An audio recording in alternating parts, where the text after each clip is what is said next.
Hello dear friends, तो मैं हूं आरती। संस्कृति पीसीएस यूट्यूब चैनल पे आप सभी का स्वागत है। मैं हाजिर हूं एक नए विषय को लेकर के। आज हम पढ़ने वाले हैं ऑनलाइन फ्रॉड के बारे में और उसको जो है कंट्रोल करने के लिए आरबीआई नए नियम कानूनों को लागू करने वाला है, जो कि 1 अप्रैल 2026 से लागू हो जाएंगे। अभी जो है हाल फिलहाल में बहुत सारा डेटा वगैरह जारी किया गया था। लगभग बताए गए थे जुलाई में 14.67 जो है बिलियन ट्रांजैक्शंस किए गए थे, मतलब इतने रुपए का ट्रांजैक्शन हुआ था। इसका मतलब है कि दिन प्रतिदिन में हजारों से करोड़ों की संख्या में जो है यहाँ पर यूपीआई और जो है डिजिटल पेमेंट का इस्तेमाल किया जाता है। इसके साथ ही क्या हो रहा है कि फ्रॉड्स की संख्या भी बढ़ती जाए, तो वो उन फ्रॉड्स को जो है रोकने के लिए आरबीआई नए नियम कानून लेकर के आई है।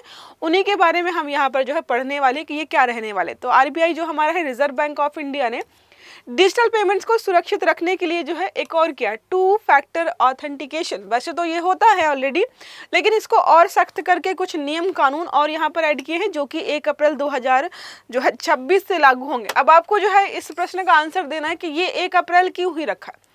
अभी जो है दिसंबर से, अक्टूबर से, नवंबर से कर सकते थे, इन्होंने जो है अप्रैल क्यों डिसाइड किया है, आप जल्दी से जो है कमेंट बॉक्स में जरूर बताइएगा। बात करते हैं उद्देश्य क्या था।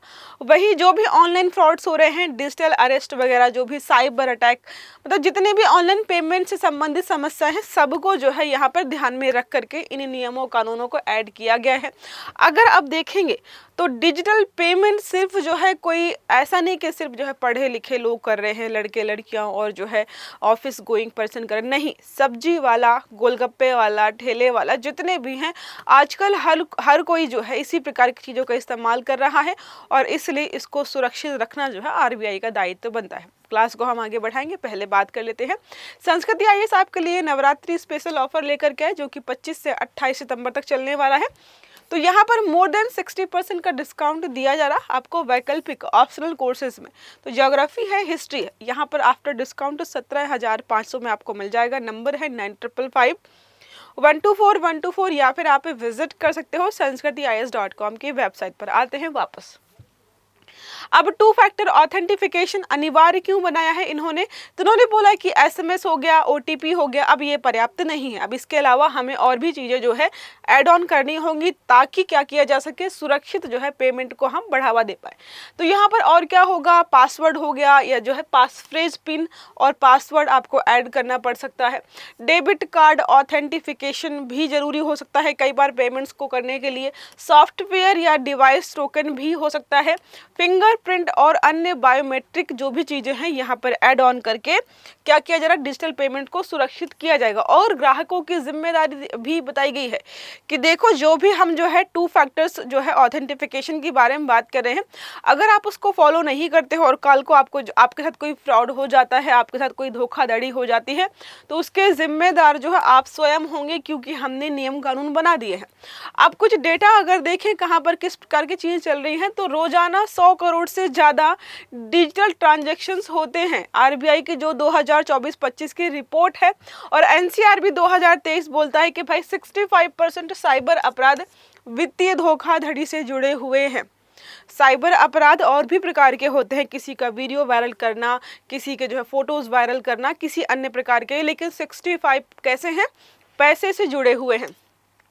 अब एनपीसीआई हमारा जो है 2025 में इसने बोला है कि 20 लाख करोड़ माह यूपीआई, मतलब एक महीने में 20 लाख करोड़ तक के जो है ट्रांजैक्शंस किए जा रहे हैं। एनपीसीआई वही है जिसकी स्थापना 2008 में हुई है और 2016 में इसी ने यूपीआई को लॉन्च किया था। प्रमुख खतरे क्या है, फिशिंग हो गया, सिम जो है रैप हो गया, इसके अलावा डिजिटल अरेस्ट, ये सारा चीज यहाँ पर हो रहा है। अन्य पहलू देखें यहाँ पर तो सुविधा और सुरक्षा का संतुलन। तो नए उपाय लेन दिन को सुरक्षित बनाएंगे और उपयोगकर्ताओं को जो है हानि होने से बचाएंगे।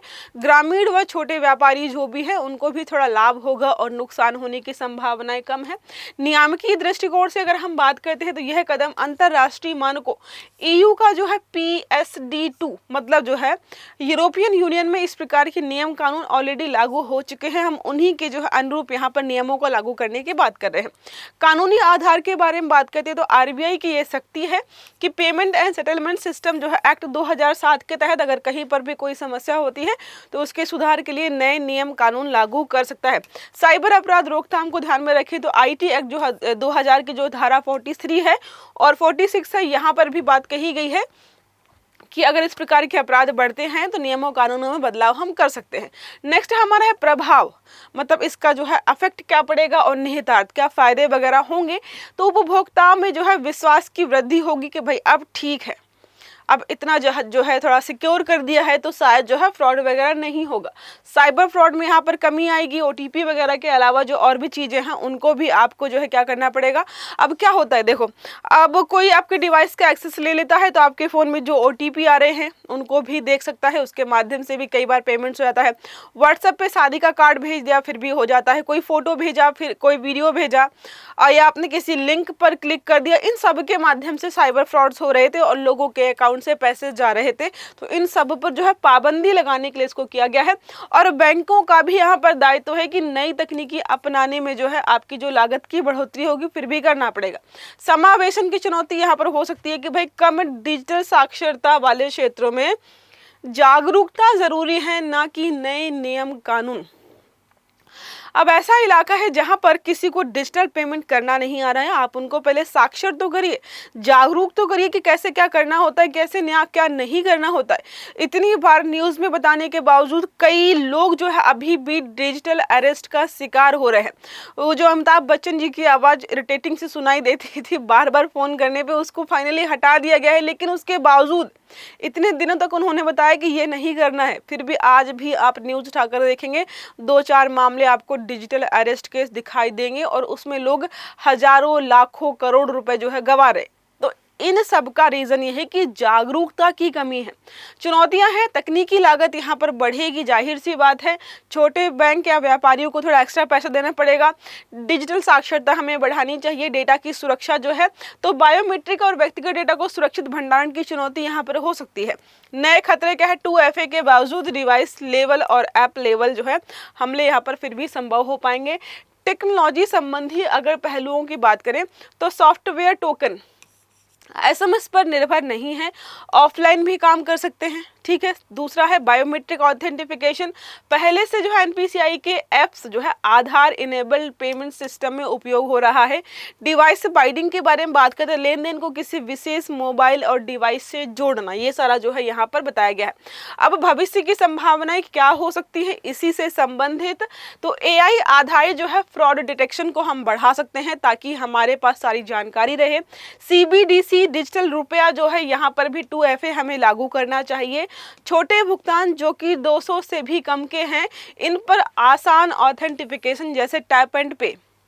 अब पता चल रहा है 20 रुपये पे करने हैं, उसमें पहले OTP डालो, फिर ये डालो, फिर वो डालो, तब ताम झाम तो इरिटेट हो जाएंगे लोग। तो उन्होंने बोला कि छोटे पेमेंट्स के लिए आप टैप एंड पे वाला ही रखो, बाकी एक लिमिट सेट कर दो कि इतने से या इतने से ज़्यादा का पेमेंट करने पे आपको जो है 2 बार जो है वेरिफिकेशन करना होगा, या ये नियम कानून है ताकि सुविधाएँ बढ़ें, ना कि लोग और उलझ जाएँ। अब एक प्रश्न हमारा है, निम्न में से कौन सा जो है RBI के 2FA विकल्पों में सम्मिलित नहीं है। पासवर्ड या पासफ्रेज पिन, दूसरा है फिंगरप्रिंट और जो है बायोमेट्रिक, तीसरा है नकद हस्तांतरण, चौथा है सॉफ्टवेयर या डिवाइस टोकन। तो सही आंसर देना है आपको कमेंट बॉक्स में। आई होप ये आर्टिकल आपको समझ में आया होगा। वीडियो अच्छा लगा तो लाइक करना है, चैनल को सब्सक्राइब करना है, बेल आइकन दबाना है ताकि जितने भी इस प्रकार के आर्टिकल्स हैं वो सारे आपको समय पर मिलते रहे। तो अच्छे से पढ़िएगा। Have a good day. Thank you.